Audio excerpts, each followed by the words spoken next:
Are you done? Are you done with that? I'm just gonna add a little bit more. You're done. Hi, this is Brandy. And the hollow is still standing. So that's something to be grateful for. I'm just getting a little bit of a slow start because we had a squirrel escape incident. Always something going on. Okay, so there might be a little bit of noise. There might be my husband coming in and out. I'm going to go ahead and, oops, Lord have mercy. I'm going to go ahead and log in on my phone because I can see comments quicker that way. You know, I'm so happy to be back. It's been a journey, but hi, Mel. Thank you. It's good to be back. I missed you guys. I'm a little bit grungier than usual, but I don't care. So, number one, I'm happy to be back. Number two, I'm happy that it's going to be fall. Fall is my favorite season, and I just hope that 2020 takes a turn for the better in the fall. That's grotesquely optimistic, though, because fall is cold and flu season. Right, baby? Yep. Yep. So, but it is what it is. And I used to hate that phrase because it's a logical fallacy. But I think it's a perfect expression of 2020. Just roll with the nonsense. You need anything else? I don't need anything. Thank you, baby. Okay, so I have a stack of books and resources here. I've got candles lit. I've got incense. I don't have any decks today just because, like, yes, I do divination on the Sabbats, or I like to, and especially the fall equinox. My habit since basically my son was born was for us to go into the woods and spend the woods in the fall because fall camping is our favorite. Given everything with the fire, and the fact that the woods, there's still the open chain fire near us. It's not quite contained, and you would have to pass through it to get to where we camp. So it's not the ideal situation. So we're not going to be camping this fall. Probably we need to stay close to home in case of any other nightmarish things happen. So I gave myself, so this is, if you look at the picture when you come in, this is a beautiful artwork by A.E. Alden. It's from Witch's Moon. It was from the first year that I got their subscription. They were having a series. I only got like half of the Wheel of the Year, maybe 6 of the Wheel of the Year. I didn't get Samhain, which is unfortunate. I don't know if I got Yule. I don't think I got Yule either. I think I started with Beltane. Got Beltane, Midsummer, Llamas, and Mabon. So I got about half, or I got exactly half. So we'll review this. It's very beautiful artwork. I love it. I'm just trying to get a little organized. So I have my almanacs, which you know I collect. I have a ton of almanacs that I'm going to be purchasing, that I have started purchasing. And I'll do a big end of year review for you guys and just tell you, like, what are the pros and cons? What do I like about it? What do I use it for? Which was a pretty popular video early this year. I did that. I'll probably try to do it in December because most of them should be here by then. Although some of the smaller companies, with everything going on, with all of the disasters and all of the viral concerns, it may or may not happen on time. But of course, I give them grace because it is what it is. It is what it is. So I'm just getting my books together. Some of them I don't think actually have anything to do with this, and we're just residual on my desk, which we're just going to roll with it. Because I have, even before the disaster, hi, Rochelle. Even before the disaster, I have been kind of MIA just because I haven't been feeling well. And let's see, I missed a lot this year. So in the first week of July, we had a family trip. So I was out, not here to do filming. And then in the end of July, I had my surgery. The surgical recovery was far more than I anticipated. I was foolishly optimistic. So I spent the rest of July and most of August feeling ill. And then in September, I was like, oh, I'm going to hit it hard. You know, I'm starting grad school, which I have. I'm in the middle of grad school for a nurse practitioner. And I'm still going to manage to do some stuff on my channel, but not really expand. And then, of course, there's the fire. And I didn't have water for days, and I didn't have power for almost 2 weeks. And I just barely got power and internet and water, everything back to normal Friday. So I was able to work remotely. And then they took us out of lockdown on Saturday, and lockdown's a whole different situation. Hi, Moon Crone. Thank you so much for being here. I'm so happy to see you guys to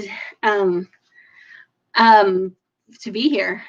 And Saturday, my son was able to come home, and I was like, hey, you know, let's see, do I feel well enough to do a get ready with me? And I did feel like I really need to put energy into that, because I have felt very disconnected from the community, but also spiritually, because I mean,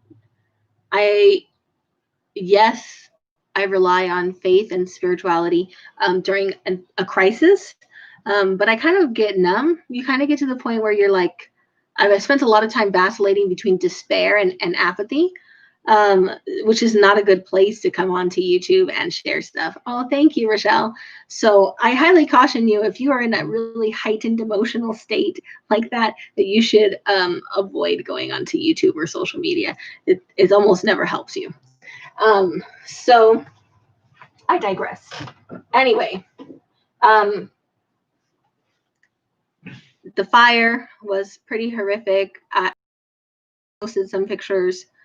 I'm not a picture person, but I wanted to remember this horrific moment in my life, just because it was so unreal to see fire just eating up your property and to see your neighbor's house burn down and all. I didn't take pictures of what was left, because it's just not good. But yeah, Rochelle, me too. But I'm alive. I'm in reasonable health. I'm not feeling so sick after my surgery, which is great. I'm out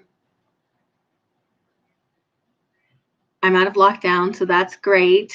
And I'm going to be able to return to work next week, and we're going to go grocery shopping. It's going to be a return to more normalcy. So the reason I decided to do this get ready with me, let me come back a little bit, is because fall is my favorite season of the year. And I feel like if I keep missing these moments because I don't feel well enough, then I'm missing segments of my life that are irreplaceable. Just because 2020 sucked balls, excuse my French, sorry about my monetization, I don't care, doesn't mean that there's not moments of goodness and things that I want to remember. And also, I feel like if we try to block out those terrible moments in our lives, those really traumatic, heavy grief, despair, then we don't really have a frame of reference for just how good every day is, which is something that I advocate on my channel. Magic is everybody's birthright, and please don't wait for the perfect ideal conditions for magic. And so that's why I'm here. I can't wait for things to be on a routine and things to be on schedule and for me to feel great, because number one, that's not even guaranteed. And number two, we're still living every day. And so making the most of it and finding those joyous moments, taking a hot shower after sink showers, sink camp showers, you know, being able to be on the internet, turning on a light so you're not sitting in the dark, terrified at night. Oh my God. Just so many clear air. How about that? How about sitting on my porch and not choking to death on all the smoke? Those are all things that you're not grateful for because you don't realize how fleeting they are, how ethereal that clean air is. And frankly, if we don't do something, it's going to be not there for our kids, right? So anyways, I digress. Mabon is the 7th, or it's actually the last Sabbath, right? Because a lot of people consider Samhain to be the beginning of the wheel of the year. I don't know about that. If I had to be very specific, I would say to me, um, maybe Imbolc or maybe Astara are more the beginning of the year to me, because if it's the cycle of the Earth's life, right, or the sun god, I guess, but then Yule, because Yule is when the sun is born. I don't know. It's up to you. Anyway, this is the second of the three harvest festivals. So there's Lammas, which is the grain harvest. There's the main harvest, which is fall equinox, Mabon. And the hi, keys, if I can say thank you guys. And then there's, oh, my back hurts. Lord, I haven't done this in a while. And then there's, of course, Samhain, which is the final harvest, typically when we harvested animals' meat, right? Before the fallow period, which is from Samhain to Yule, and then the sun is born again, right? So Mabon, for me, has always been like, oh, just the beginning of my favorite time of year. Fall is my favorite time of year, and just the harvest and the food and the weather and the days and the nature and the camping, and even when I was young, going back to school and the fresh pencils and the paper and just the new chance to like make new friends and learn new stuff. Fall has always been my jam. I love fall. All my favorite holidays are in the fall. Christmas is just 4 days away from fall, so still pretty close to the fall. And I want to really take a second and appreciate, like, I love this time of year. This is my favorite time of year, and I'm going to enjoy it. So that's enough rambling. Let me just start going through some of these things. This is not even supposed to be on my desk, so we're just going to move that over here. It's going to be a little bit all over the place, guys, and I'm kind of sorry, but I'm kind of not. And if you have any questions about what's been going on, please ask me. I don't have anything that I don't mind sharing with you guys. So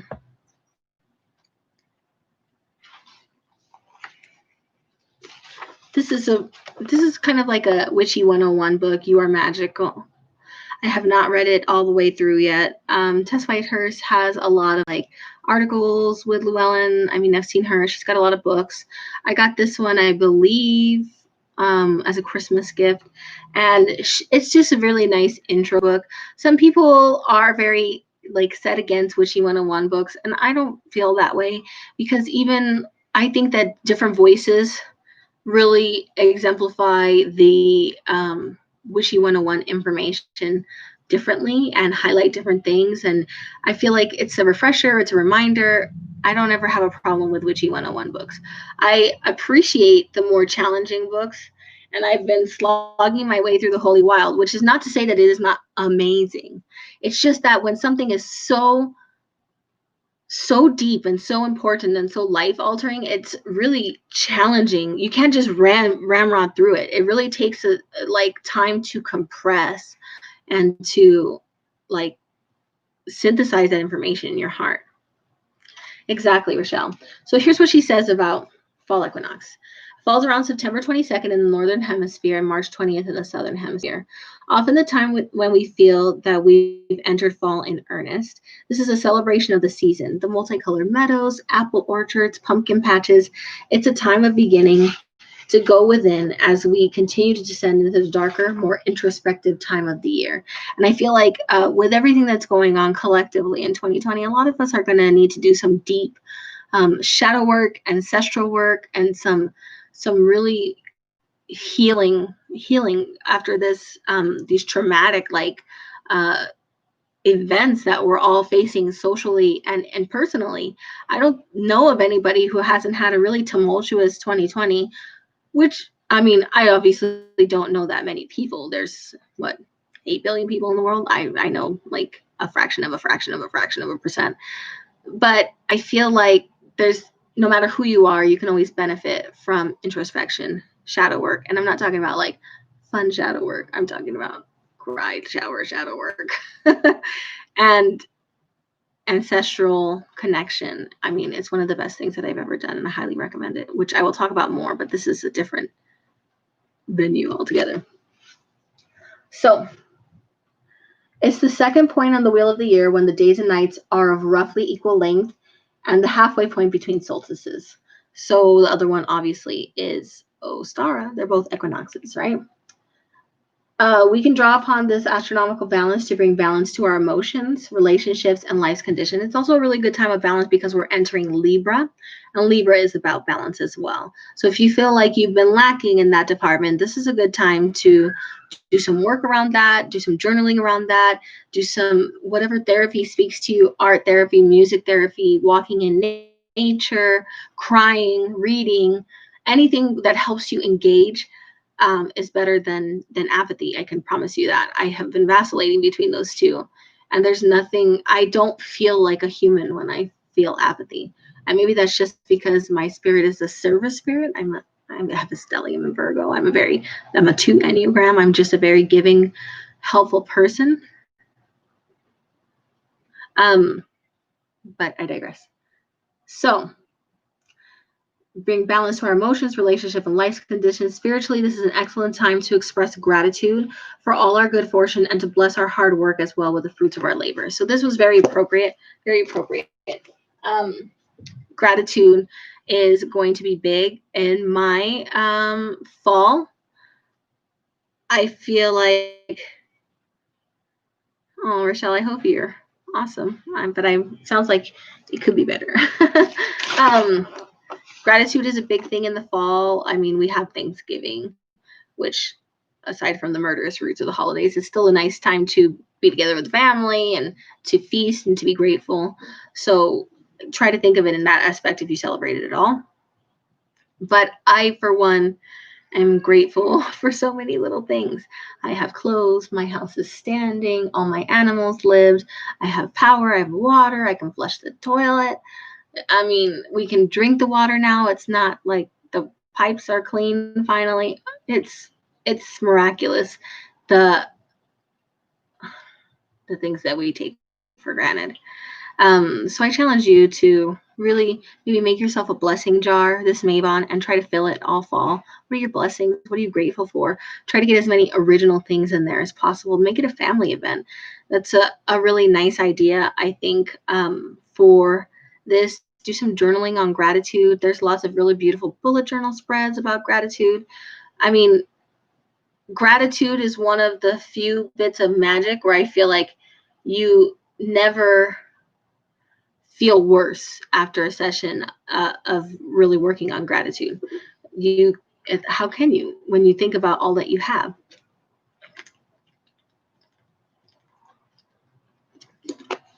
Plus, it's important to, oh, Rochelle, I'm so sorry. I'm sorry, Rochelle. I hope you get well soon. Hi, Raven, morning glory. It's important. Gratitude is especially important because when you have an abundance mindset, when you're constantly thinking of all that you have, abundance attracts abundance. If you're constantly thinking of lack, you attract lack. You lose. You're not in a place where you're attracting what you want. You have to train yourself to be grateful. I have so much. Everything I touch turns to gold. I'm healing. I can do this. Like, I'm so grateful for all of these things. I believe that like attracts like. You obviously have your beliefs, but I would think that gratitude, a practice in gratitude goes with every human spiritual tradition.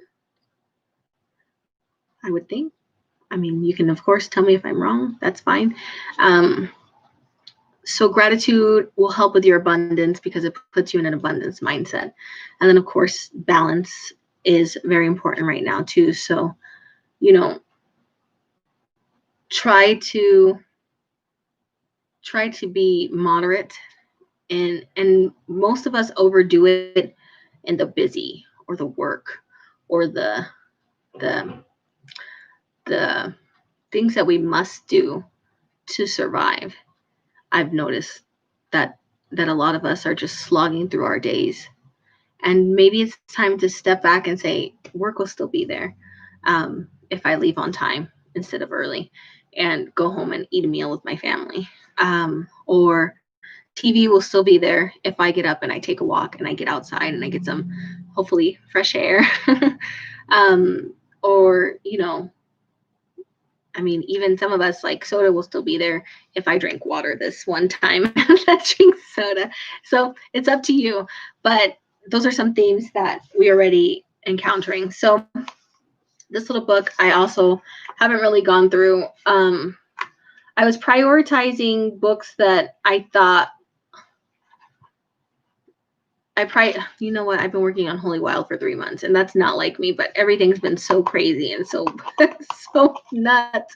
I haven't been able to deal with my life, but here I am, alive and talking to you. So I'm going to make it, and it's going to be amazing because everything I touch turns to gold, and my ancestors are always with me. Hi, Michelle. Thank you.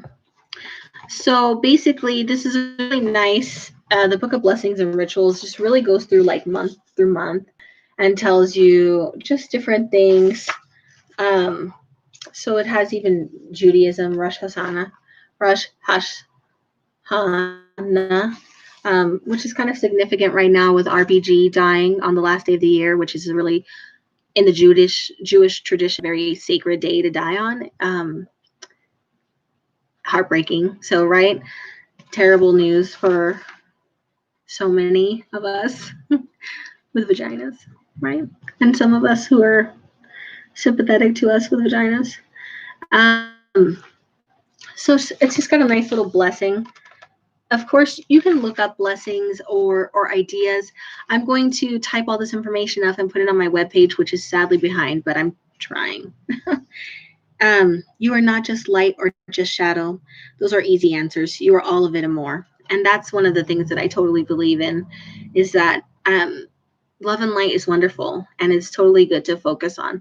But don't ever be afraid of your shadow, because it's always with you. And ignoring it won't make it go away.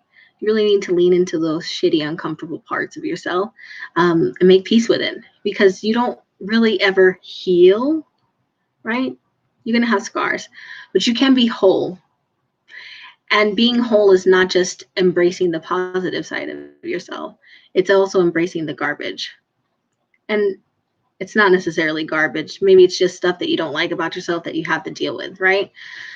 So considering that we're in Libra and it's about balance and it's about gratitude, but also as we dive deeper into the cold half of the year, it's about shadow work and the thinning of the veil. And this is a good time to really take a hard look at everything that you've suffered and your part in it and your reactions to it, and maybe the traumas that you haven't dealt with appropriately in the past, and put a stop to that shit.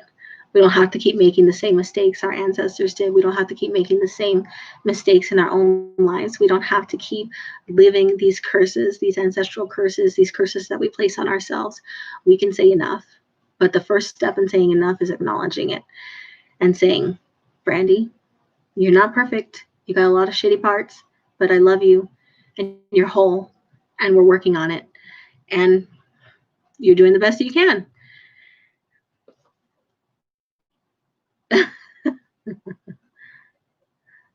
Oh, yeah, for sure. But I feel like I think human beings tend to make the same mistakes over and over, because we never stop and they say, oh, I made this mistake. Let me examine how I made this mistake. What thinking led me to make this mistake? What state of mind was I in? And why am I doing this mistake? Why am I doing this addictive behavior? Why am I tolerating this bad behavior from a loved one or a friend or a relationship? Why am I, what about me or about my habits or about myself is contributing to the garbage around me, or to the misfortune, or to this or that or the other? Because when it comes down to it, your reality is 90% your perception. And so gratitude is a good way to shift your perception to like, okay, things are not as bad as it seems. Even when it's bad, even when it's bad, you have to tell yourself, like, what's good here? What can we do? It could always be worse is number one. To say nothing of you telling a friend, like, it could be worse. Your house could be gone. Don't do that. When you do those kind of reflections, do them to yourself. It's not helpful when somebody else says, you should be grateful. Your house didn't burn down. You should be grateful. It could be worse. That's not a good thing to do to other people. Only do that to yourself. It's invalidating to other people when you say those kinds of things. It doesn't matter that my house could have burned down. Watching my neighbor's horses burn to death is pretty fucking terrible, okay? There's nothing that's going to take that away. And it doesn't help me when somebody says that. And it's not just this one situation. I mean, there's lots of situations that could have been worse, but telling the person who's experiencing all that pain that it could have been worse, it's not helpful to hear it from an outside voice. That's something you have to tell yourself. That's a journey you have to go on yourself. Please don't do that to your friends. Please don't invalidate their grief and their suffering and what they've been through by reminding them that it could be worse, because that's helpful in that moment. They know that. They're logical people, but it doesn't stop the terrible pain in your heart about what's happening to you. Exactly, Keys of Hecate. I'm sorry my son had to see it because he was in the car with me. I'm sorry about the whole thing. I'm sorry about watching my neighbor's house burn down. I'm sorry about standing in my yard while my fucking yard's on fire and the fire department driving by and nobody helping us. I'm sorry about a lot of stuff, but everything's going to be okay. It is what it is.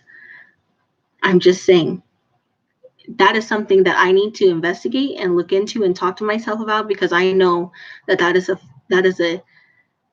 a mortal wound that I need to work on, or it will consume me, right? Because when your faith in the systems of your society and in humanity are challenged in that way, it is something that will fester in your heart if you don't work on it right away. If you don't do some work to fix your heart after something so traumatic like this, right? For all disasters, for all horrific tragedies and events. So my recommendation to you is, as we begin in the dark side of the year, in the fall, right? We're going to work on gratitude. We're going to work on balance. And then when we're in a more stable place, we're going to ease into that shadow work. And we're going to call on our ancestors. And we're going to utilize the energies around us to really face that darkness and to say, Work on your defendable space. My husband says, work on your defendable spaces and be firewise. That's his thing.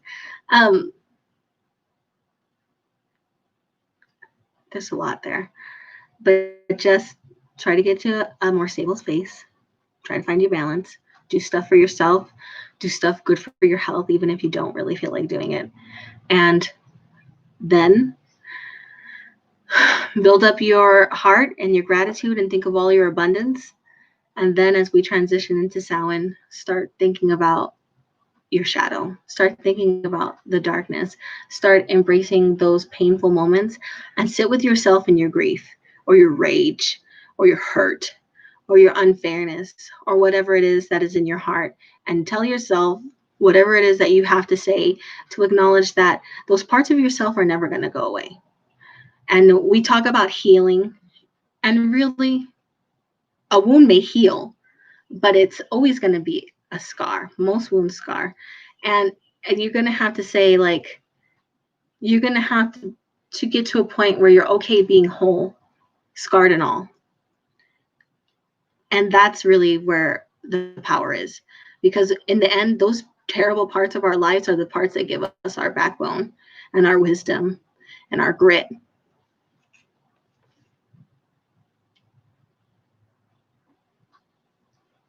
Yeah. Thank you. Yeah, my husband is Michael.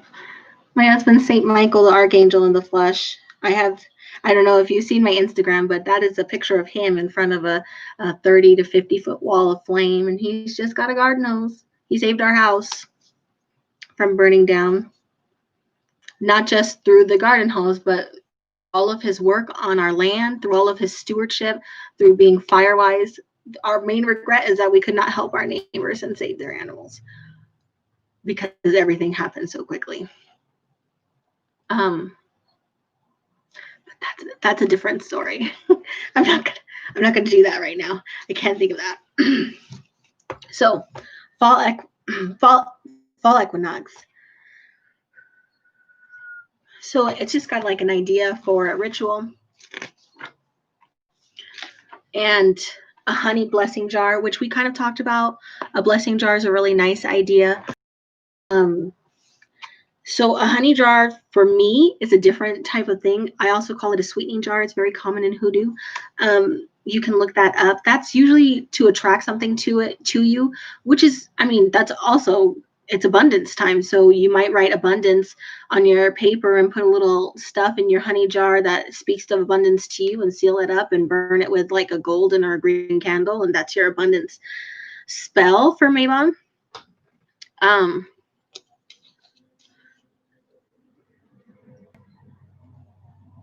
I'm sorry, Margie. That's awful. So that's a good idea. And the illustrations are very cutesy. I love it. Um, and that's basically it. So it didn't have a ton of information. But again, when you're doing these 101 books or those broad books, they're really not going to be massive depths of information. I don't find that if you want to do a deep dive, that you really need to find, and I'm going to share some resources here. Oh shit, where's the witch's bell? I'm going to grab a deeper resource here in a little bit. I'm kind of getting distracted, but obviously there's so much going on this very recent and new. Um, it's hard to stay focused, and I hope you'll bear with me. But I've gotten also to the point where it's like if you can't, then you don't have to be here. um, okay, so this is a little part about Mabon. He's a Welsh god of the harvest, a kind of masculine version of Persephone. His holiday celebrates the second harvest, but like Samhain, it is less about joy and accomplishment and more about reflection. On the fall equinox, the hours of sunlight are equal to the hours of darkness, so Mabon is about seeking balance and about respecting the darker aspects of life, since so many of the other holidays are about honoring the sun. It is also a time to give thanks and reflect on all that we have been given throughout the year. So those are all great points. The Scottish refer to the last sheaf of the harvest as the maiden, and it must be cut down by the youngest female in attendance. Ripe grains were brought in from the field and stored at Mabon, and the cask that beer and wines had been fermented in since Lammas were opened and consumed. And that, of course, requires feasting. So the colors are red, orange, brown, and gold. The stones are sapphire, lapis lazuli, and yellow agate. The herbs are marigold, milkweed, sage, Solomon seal, and milk thistle. Some ideas for celebration are spend your morning in quiet reflection, acknowledge the darkness within yourself, honoring it and allowing it a seat at your inner table. Write a gratitude list. Tell stories of death and rebirth like tales of Odin, Persephone, Mabon, Osiris, Mithras, Dionysus, and of course Jesus Christ. Throw a party. Mabon was traditionally a grand feast day and lots of wine, meat, and beer. Let the darkness have its due, but remember to celebrate the light as well. So it was really, I felt like this was super appropriate. Lots of good information, lots of good ideas. And I like that it included Jesus Christ and deities that go through the underworld cycle of death and rebirth, because sometimes a lot of pagan books don't, and I feel like that's pretty dismissive for such a massive global mythology, right? But I digress. The Mindful Witch, another very, oh my god, so beautiful book. It's supposed to be a journal, but it's so pretty I don't want to write in it, but I write notes in my own book. Sorry, let me find it. This one's also arranged by months, right? And just the art is sumptuous. I mean, there's no other word around it. It's so pretty. It's such a feast for the eyes. So beautiful. And it's just got little journal prompts that are really super helpful, especially if you get a lot of your, well, I would venture to say that most of you who are practicing any kind of spirituality, I mean, I recommend the journal highly, just to synthesize your learning, to kind of mark and have information about where you are at the moment, and also as like a record of where you've been, where you're going, how far you've come. And also, it's a nice thing to leave behind. I have all these journals, and my son has only to read them to know me. Which I don't think that your children really know you as a person during your lifetime, unless you guys have a really nice relationship well into adulthood.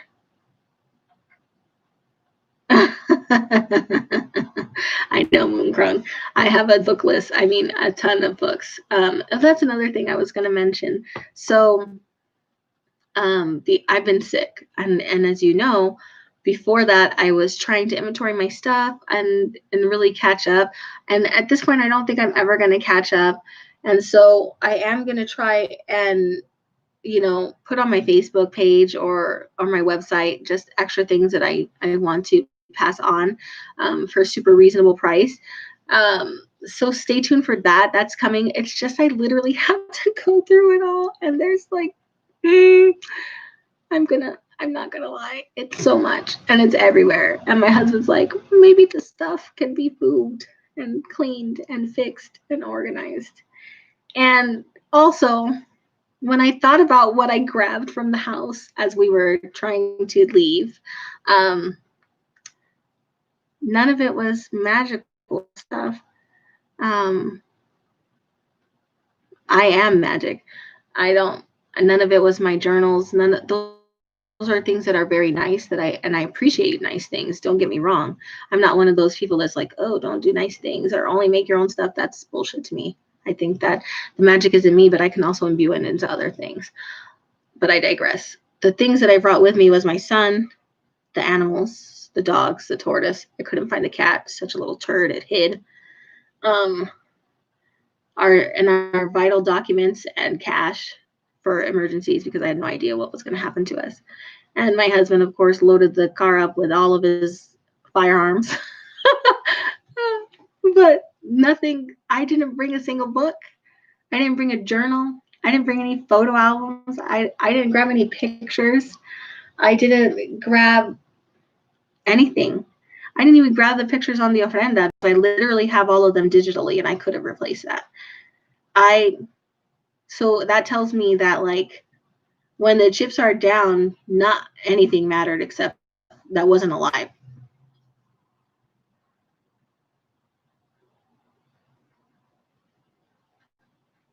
That's beautiful, Mooncrone. And it's a super appropriate time, especially like as our ancestors are going to be so, I think they're always with us, always. But the veil is thin now. So if they have any messages for you, or if you want to connect, the perfect time is now. And as it'll peak in, Samhain and Dia de Muertos and All Saints Day.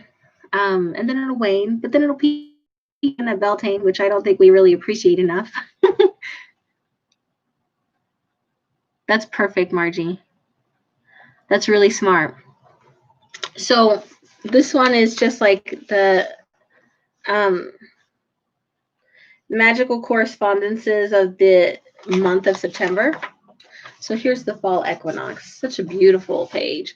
Celebrating equinox is all about balance. For the second and final time of the year, the day and night are equal in length and in perfect balance. It's the perfect time to remember the power of yin and yang, light and dark, even happiness and sadness.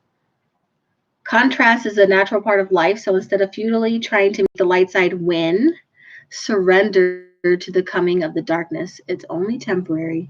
The sun will be on its way back soon enough. That's one of the best things about pain and grief and tragedy, is that nothing is immune to time, and it marches on no matter what.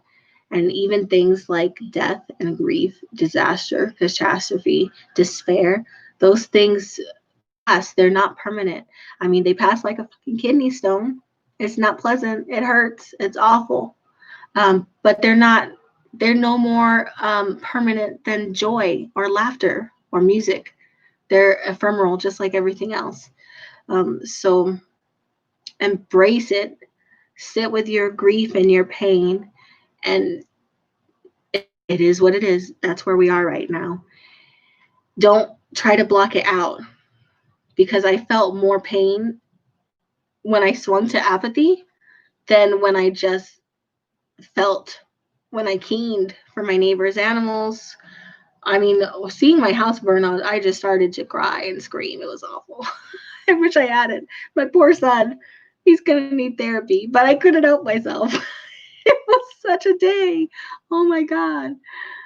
And the best part is, humans are so mad that we can laugh at things that are just absurdly terrible.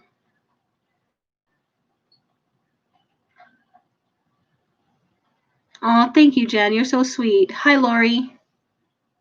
I will. It's better now. We're out of lockdown. We have all of our utilities. The fire is 100% contained by my house. The hazardous part is, of course, all of the ash, and that's, my property has been cleared by FEMA, but other people were not as lucky. And of course, as we did our first 24 to 36 hours straight of being awake and keeping watch for a fire, there were so many explosions and propane tanks and gas tanks and everything just blowing up. It's obvious that a lot of places were pretty toxic still. I lost one chicken from smoke because it lived through the fire. There's a lot of burned little birds, little burns on them, but they're alive. My neighbor was not lucky. So that was not great. But some of her animals have lived, and they have made it over to my house, like a really burned goose. And he's healing on my property now. I hope he's going to live so that when they can come back, he can go live with them again. He's pretty severely burned on his back and his feet and his face. But he is still eating and drinking, so let's hope. And quite a few of her chickens turned up. And I hear that her peacocks have been sighted this morning, which is a blessing. We'll see how it is, though. We'll see how it goes. But my animals are okay. Thank you. It is. That's the thing. I mean, the animals is probably one of the worst, because they don't understand.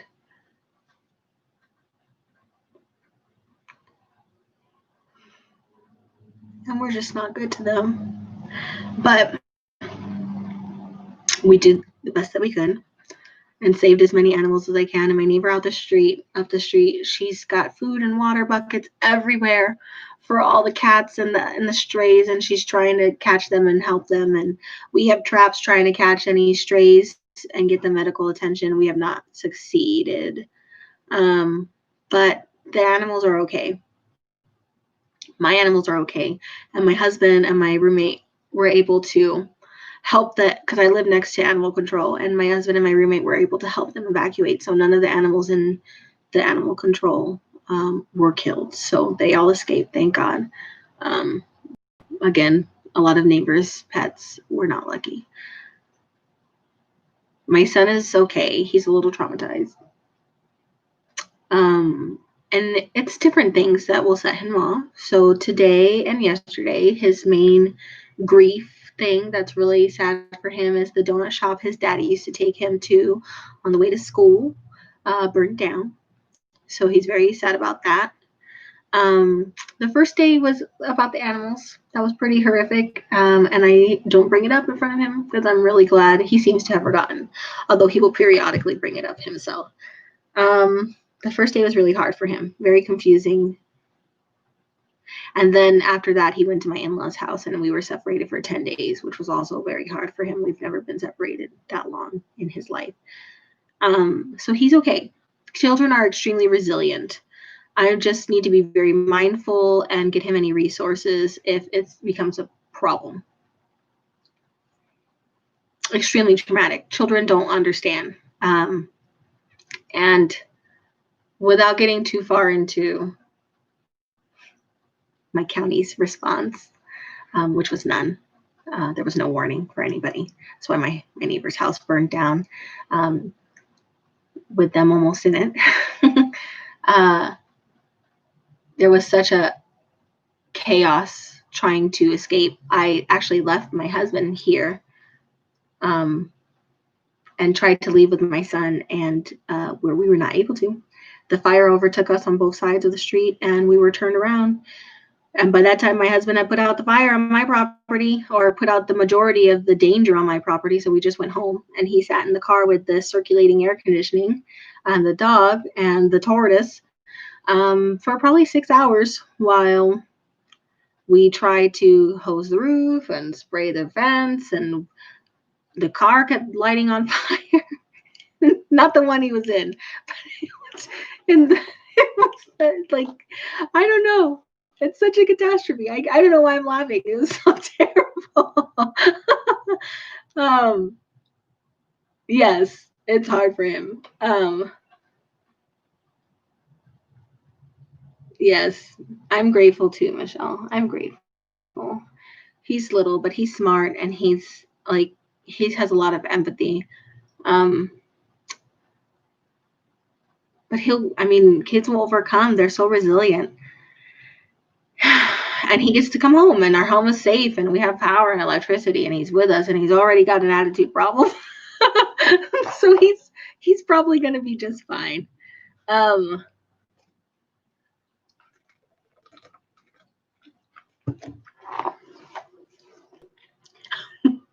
Embrace Mabon. Have a dinner party and thank the earth for providing the food. We don't thank the earth enough because obviously we're not treating it very well, and she's starting to bite back. Set up a tiny altar in your kitchen for when you're cooking or baking. And I would love to do that. That's something I would love to do in the future. He is a Capricorn. I know. He's a Capricorn with a Leo, an Aries moon and a Leo rising. So he is like so confident and sassy. It's ridiculous. Stock up on any magical supplies. Ooh, girl, I don't need your permission. I'm way up stocked up. And I did like all this shopping before the thing, and it's just like, he is, Rochelle. He is powerful.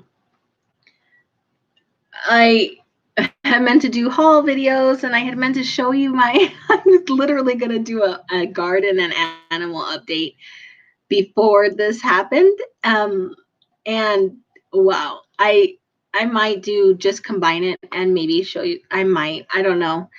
I don't know how I feel about that right now. Maybe at the end of the fall, I can do an update. I don't know. We'll see how I feel about that. So that was, there's all sorts of stuff in this book. That was all that pertains to Mabon. This is another series that I really like. You guys have seen it on my channel before. The thing about these is sometimes when you have multiples in a series, especially I have the 3 by Sky Alexander. Oh no, one of them's by Judy Ann Nock. They kind of overlap a little bit, which is fine. I feel like I'm not picky. I don't complain about very much stuff. So the autumn equinox usually occurs on or about September 22nd when the sun reaches 0 degrees in Libra. This year it's on the 22nd, which is Tuesday. Once again, day and night are of equal length, signifying a time of balance. Now, how many times have we heard that balance thing? And if you really look at your day-to-day, how balanced are we? It's probably a good thing for just about all of us to focus on. Balance, equality, and harmony. Harmony is going to be challenging this fall. I can already tell, but try anyway, because I can guarantee you Um, when the cards are down, the things that we fight about don't mean anything. Don't mean anything. Nothing.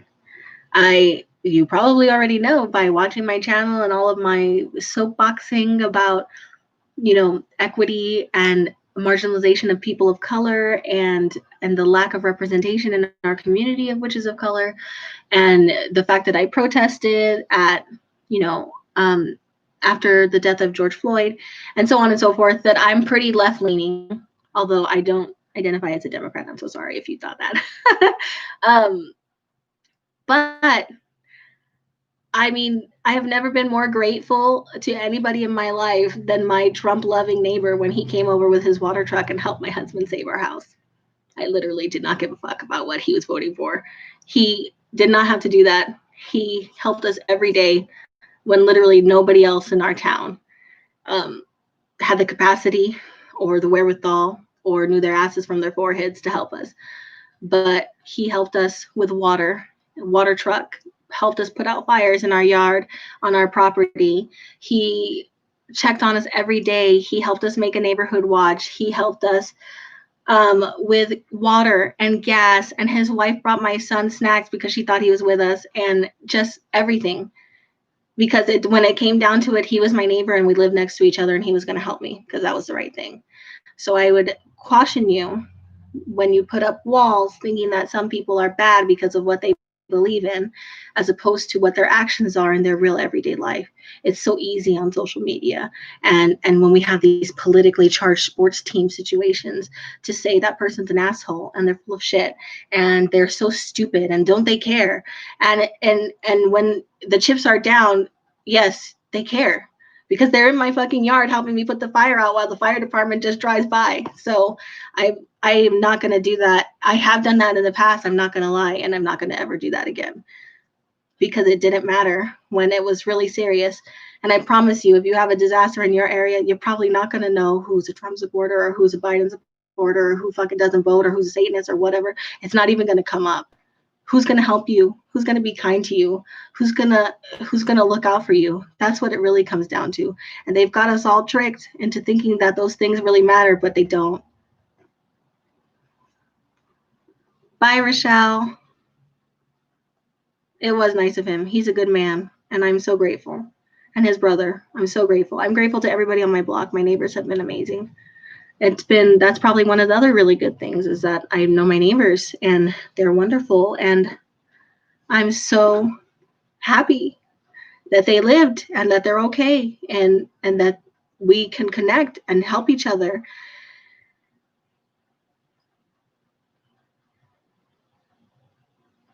Yeah, it did.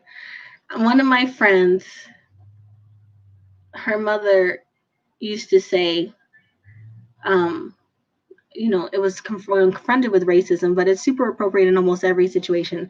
If you were blind and deaf, you would only care about who was kind to you. None of those things would matter, right? And when it comes down to being in life or death situation, who is helping you? Who is kind to you? Who is looking out for you? Who is trying to put your house out? Who's making sure that you have water? And I mean, I didn't think about politics at all. And I don't think that it comes up in real life. I think it's just a trick. There's bigger issues, don't get me wrong. There's not a day that goes by, even in the heat of a fire disaster, that I don't think about children in cages. So we have problems, right? But the problems are bigger than your neighbor, okay? The problem is not your neighbor. The problem is not people. The problem is governments and systems and laws and bureaucracy. That's the problem. Don't ever forget that. I digress. So harmony. Mabon is also a harvest festival, and witches consider it a time for giving thanks for the abundance Mother Earth has provided. This Sabbath marks the last spoke of the wheel from this day until the winter solstice. The Sun King's path arcs downward toward Earth as the day grows shorter and the cold, barren winter approaches, witches reflect on the joys and sorrows, successes and failures of the year that is nearing its conclusion. Like all harvest festivals, this is also a time to give thanks for the year's bounty and to recognize the fruits of your labors. Mabon is a good time to do magic spells that involve decrease or endings. Do you want to let go of self-destructive beliefs or behaviors? Lose weight? End an unfulfilling relationship? Now is the time to break old habits and patterns that have been limiting to you. And if you haven't noticed, 2020 is all about breaking patterns and just turning the world upside down until you have to face your own bullshit. That's what 2020 has been about. Now, anything you wish to eliminate from your life can now be released safely before the new year begins on Samhain. Ways to celebrate Mabon. Because the equinox is a time of balance, try to balance yin and yang, active and passive on this day. Seek rest and activity, solitude and socialization in equal portions. Mabon marks the sun's entrance into the zodiac sign Libra, which astrologers connect with peace, diplomacy, harmony, and balance. Are you at odds with someone? If so, this is a good time to make peace. Is something causing you stress? Use the energy of this special day to find ways, magical and or practical, to ease that stress and restore balance in your life. As our planet continues revolving in a great wheel around the sun, the seasons of the witch keep you attuned to the earth and the sky.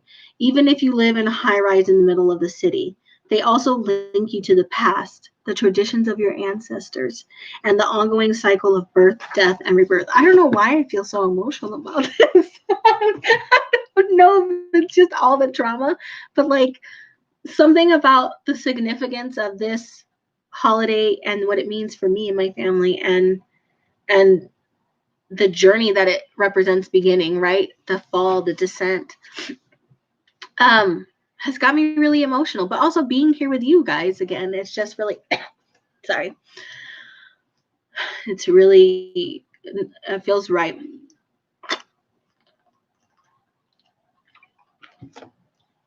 And I hope it's helpful for you. So these are the other two books.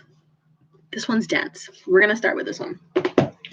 And we're probably going to have to come back to that other one because it's like literally a whole chapter on Mabon. And I'll just tell you the highlights because it's a really, really good book and I highly recommend it. But I'm only going to be on for about another hour. And so I don't want to hammer it home. You may notice that I'm not taking any notes right now myself. And it's just because I felt like being more casual this live, as it's my first in a long time, and there's so much, I mean, I'm sure that you guys are wondering what's happening with me, and there's so much that I'm processing right now as well. So I don't feel like structure would have been super helpful. I feel like at this point I really need to speak my truth and speak from the heart, and I mean, hopefully give you some information that you can use, because I love you guys. So the autumn equinox usually occurs on, wait, okay, this is almost exactly the same. Oh, it literally, hey, just so you know, in the Grimoire and in this book, they're literally the same. So good to know. Oh, this one is the Grimoire. In these two books, the information about the Sabbats are the same. I have them because obviously they have different, this is a Witchy 101, but this is an excellent Witchy 101. If you only get one Witchy 101, which I don't recommend, get a lot. Get this one. This one is the Modern Witchcraft Grimoire, which is just like really good information that you might want to have in your Grimoire. It's like a rough outline, right? Of things they recommend you learning about, which is another, so it's kind of like a 101 plus, but it also gives you a jumping point. So you can deep dive into any one of these topics that interest you, right? So when people are like, where do I start? Where do I start? Get a Witchy 101 book and read through it. And there's going to be something that's like speaks to you, and go with that, because really it's all about your passion and learning what you're going to do. Unless you're going to join a coven or some kind of lineage that has a very specific way that they want you to learn things. I'm eclectic, so whatever interests me is where I go. This book is great. I'll leave, I will try to get affiliate links up there, but I'm You know, guys, I'm trying. It is what it is at this point. Ooh, that's really hot. I'm just gonna light an incense real quick. My turtle, his house smells.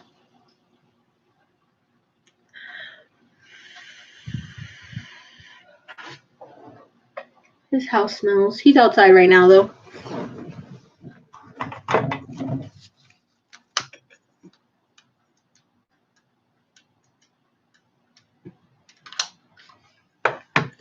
Okay, that didn't work out, but that's okay. All right, so I'm gonna come back to this one because it has so much information, but I'm gonna jump to this one because it's one of those ones that just touches on the information that's pertinent to us right now. It's a really nice book that my friend got me. It's the Spirit Almanac, and it just kind of grazes month to month over the things, a lot like the Mindful Witch one. But it's oh, and the Blessings one. It's a little bit more broad. So it just talks in terms of autumn, not necessarily Mabon, which is fine because I think autumn is something like, again, I think a lot of these tropes and archetypes and spiritual work and journeys that we do cyclically throughout the year belong to all human beings. They belong to humanity, and this is work that we all need to do. And we're called to do subconsciously. It's part of our makeup, our DNA. We're looking at it through the lens of paganism, but Christians and Jewish people and people of all the Abrahamic religions, Hindu, Buddhist, whatever, these are all things that anybody can appreciate and do because our ancestors appreciated it did because they were far more connected to the cycles of the land because their sustenance and their livelihood and their survival depended on it.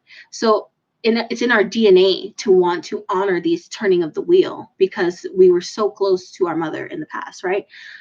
We stepped away from that because of technology and because a lot of us are living in cities and because, I mean, some people do not have the blessing of having any property or land or yard. And so it's a lot harder to really appreciate the harvest when you get your food from the grocery store. But I feel like all human beings are called to do this work and to appreciate this cycle because that is part of what we came from. And it is in our ancestral line, it is in our blood. And scientifically, epigenetics tell us that these things are extremely important to the way that we were nurtured in the womb and the way that our ancestors were nurtured in the womb and so on and so forth. So it is a part of us both spiritually, collectively, and scientifically. Oh, good morning, Liberius. It's so nice to see you. So basically they're talking about autumn in general. So autumn is historically and presently harvest season in the northern parts of the world.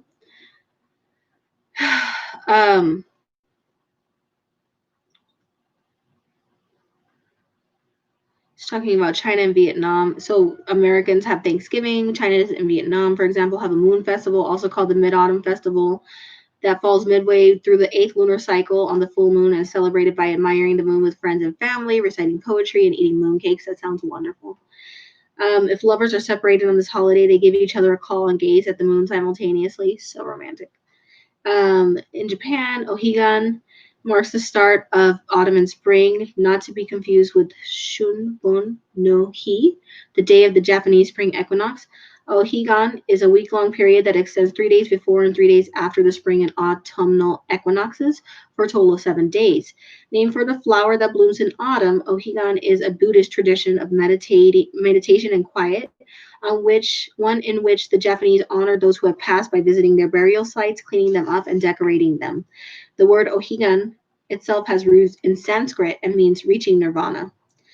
Iroquois women, thousands of years ago, living in present-day America, would make dolls to give to the spirit of grain, a place to live after the harvest when corn and other grains wilted and died.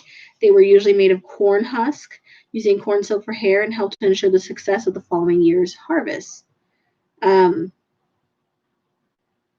In other traditions, corn husk dolls were made after the harvest, given to children as toys in an effort to use every part of the corn.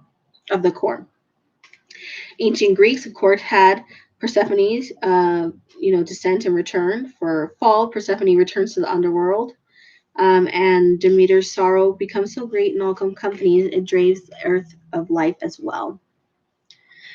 Perhaps one of the more magical elements of the fall and spring equinox is the aurora borealis. This stellar phenomenon can be seen from the northernmost slice of the hemisphere in such countries as Denmark, Canada, Iceland, Greenland, Norway, and even some parts of the United States. I have seen it in Alaska, and it is majestic and worth every penny. If you can see it in your life, I would highly recommend it. It's one of the most beautiful things I've ever seen. This spectacular display of colors is a result of the Earth's atmospheric geomagnetic storms, which occur twice as often in the spring and fall as they do in the summer and winter.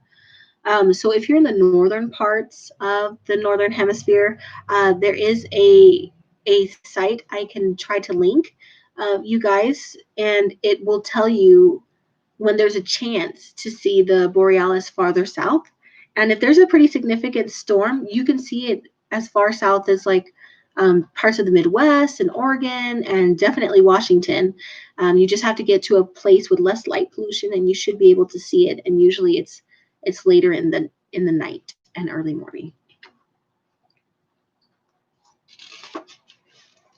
In traditional Chinese medicine, the season of fall is marked by grief, worry, and sorrow, and it corresponds to the lungs, home of the breath, the only automatic organ-based body process we can also actively control with our minds, unlike digestion.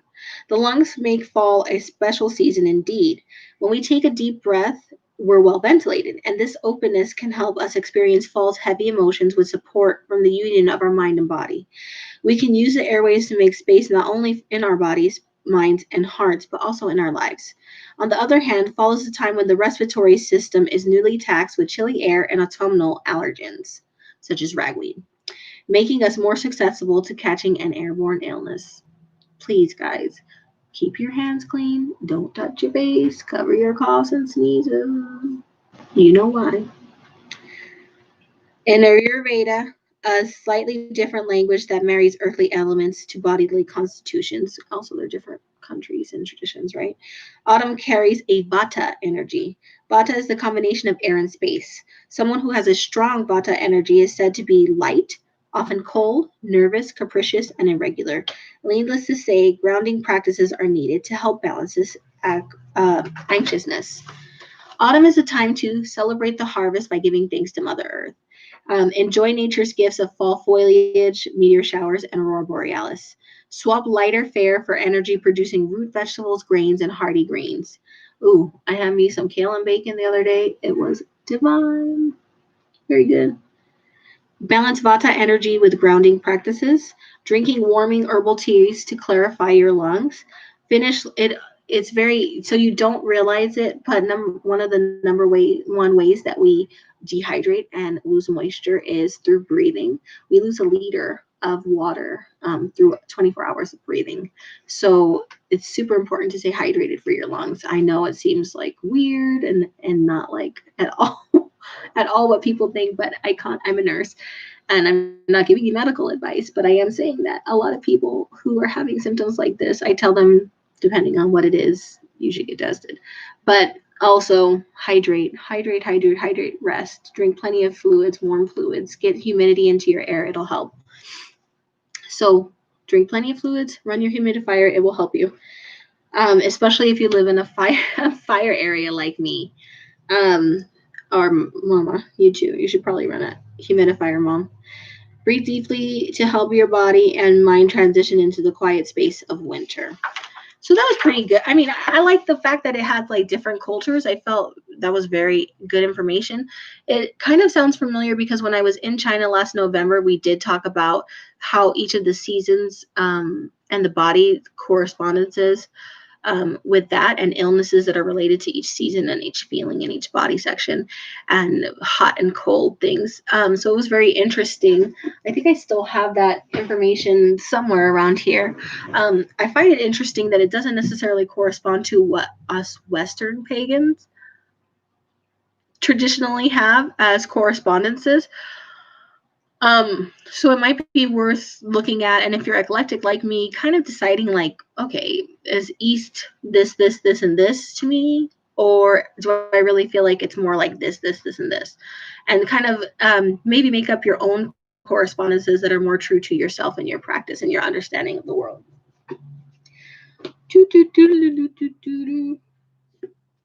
Am I going to do this right now? No, I'm going to come back to that. Okay, so then I'm going to, because well, actually, let me see this one. This one's lighter than the other one, I think. I'm not sick. I've had severe smoke exposure for the last 2 weeks. And also, I'm really dry today, which my husband's probably going to squawk at me about not drinking enough. But I would say to him that that's not the best idea. Unless you're going to bring me something to drink. I already have something to drink. Don't bring me anything. I'm working on it, I promise. No nagging.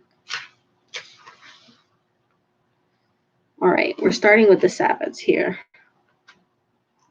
I'm trying to find it. I usually mark these before I start, but I didn't this time, and I'm sorry for wasting your time. Okay, Mabon. Fall Equinox. Harvest Home. Alban Eluid. Min Fumhar. I'm not saying this correctly. I'm so sorry. The date fluctuates, but we already talked about this year. It's September 22nd, which is Tuesday. The meaning of the word is divine youth. Primary focus is the second harvest, offering of the vegetable and fruit harvest, the corn festival. It's about 3,000 years old. Popular mythos is the death of the harvest lord, although some attribute this to Samhain, the king and queen of the harvest. Astrological sign is Libra, which is a cardinal air sign. Every sign that begins a season is cardinal, and cardinal means beginning, right? The planetary ruler is Venus. Mabon is the second of the 3 harvest festivals, concentrating on fruits and vegetables as opposed to grains in the first harvest. All the world over, great reverence has always been paid to the last sheaf of corn to be cut on the harvest field, which was believed to embody the spirit of the corn. To ensure good harvest, it was necessary to keep the spirit alive, and thus the sheaf became the center of a remarkable ritual, which, in spite of its pagan character, has persisted in many countries, notably in Scotland. Corn dollies and other talismans and amulets were fashioned at this time in the hope that the family would be blessed with good fortune. The last sheaf of corn was not necessarily made to look like a human being. Braided or bounded wreaths, brooms, and other handicraft objects were also made. There is one thing for certain in the mind of the modern Wiccan. The corn mother has always ruled Mabon, whether she is Demeter, Bried, the Kalich, or Magdian Uana. I don't know. Magical ideas for your Sabbath. Dip leaves in paraffin and use in your ritual. Bless them and give us gifts. Make a corn dolly. Perform your ritual in a harvested field. Visit a local orchard to find deity offerings. Thank a field for rendering its harvest. Cool. So that was just a little blurb. The last 2 have a lot of information, so I'm just going to kind of glance through the almanacs before I get into the nitty-gritty. They don't actually have very much information, but I just want to make sure that I address them. So this is my spiritual room planner. The sun moves into Libra on the 22nd, which is also the fall equinox, Mabon. This is the time of the year when the day and the night are equal. It's no wonder Libra is associated with balance and scales. It's important that your relationships are balanced and that you don't make decisions without consulting your partner. It's also important that everyone is putting forth equal in order for a relationship to work. You might decide this time to delegate or share some of your responsibilities so that you don't have to keep stretching yourself too thin. I'm having a little bit of instability. Be sure to discuss your choices with those who might be involved. And that's it for that blurb, which is fine. I mean, this is more of a moon thing, which they're coming out with a new one. I can't wait to order it on the 1st. So the Witch's Almanac, let's see if they have any wisdom for the day of the equinox.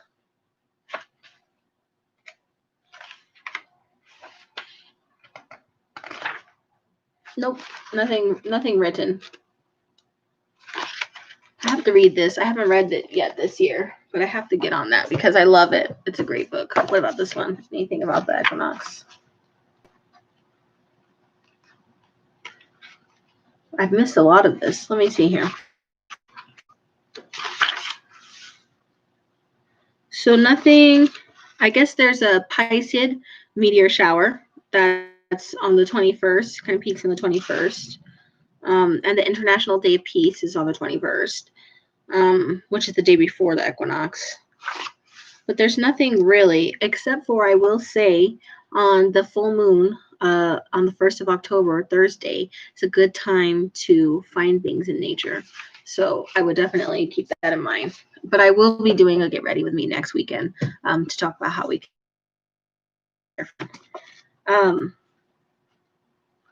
This one's almost exclusively moon stuff, so I'm not going, it's just on my desk because the last Get Ready With Me I did. It's okay, Elder Moon. I've talked time and thanks so much for watching. I will be having stuff going up on my channel. I can't promise what it's going to be. I'm trying. But stay tuned, and I hope to see you next week in my live, and thank you for joining me. So now these are my Sabbath Almanacs for the last several years. I love Llewellyn's Almanacs, although I will say there are some aspects of Llewellyn that are problematic, but I have seen more voices of color as the years have progressed. This will be the last time I use this one. Not really, because I look at the old ones too. Because Mabon is the last Sabbath. So this one runs from Samhain 2019 to Mabon 2020. So I need to order or pick up the next year's one. And it has a whole chapter on each Sabbath. And each chapter has a structure, right? So Mabon, the ripeness, it's kind of like the first chapter is really poetic feelings from a pagan about like what it means to them or what they like to do, and it changes every year, and it gives some information, and they talk about like every year's a different lens. This year he's talking about the meaning of Mabon and the legend of Mabon, as in the son of the great goddess, the great mother goddess, and the witch's Thanksgiving, which a lot of people consider Mabon to be, so a good time for that. And then there's like the cosmic sway, which is different, the different astrological energies for this Sabbath season. So they're talking about gardening, which of course moon gardening is really important. We've talked about that. Yeah. So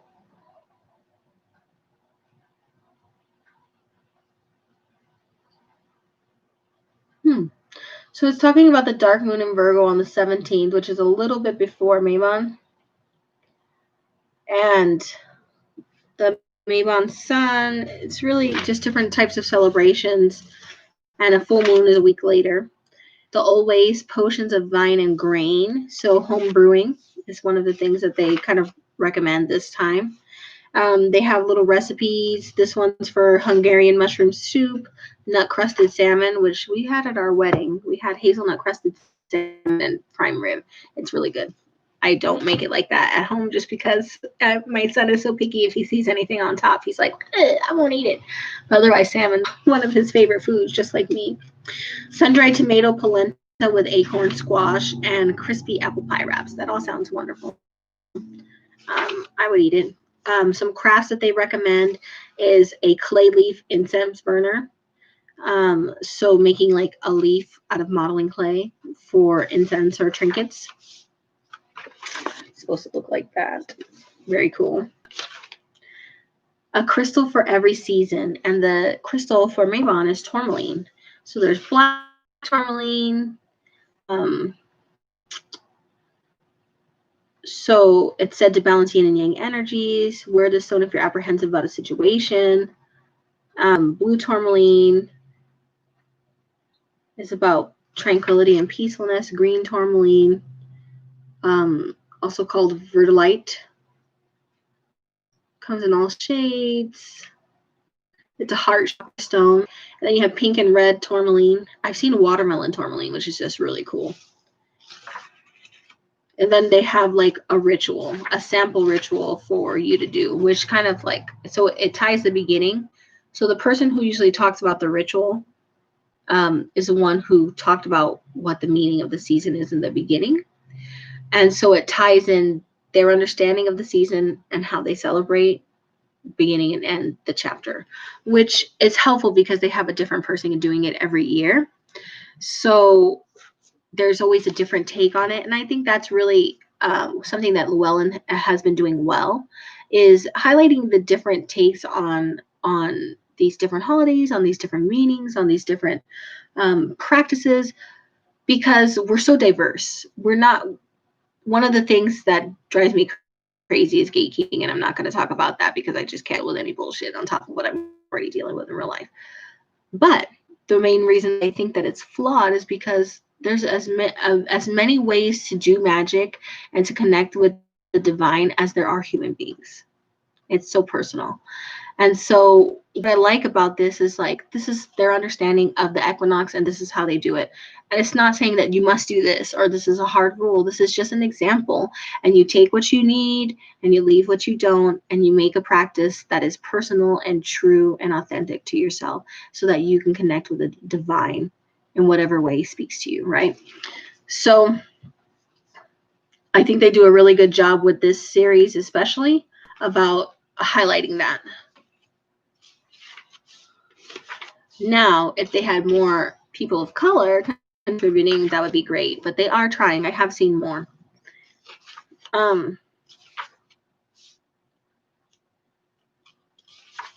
This one's just talking about, so last year's vegetables was roasted root medley with tempeh, slow cooker chili mac. The crafts was fairy doors, which is really cute, little fairy doors that you would put on your tree or something. Portable magic, so how to like take magic with you.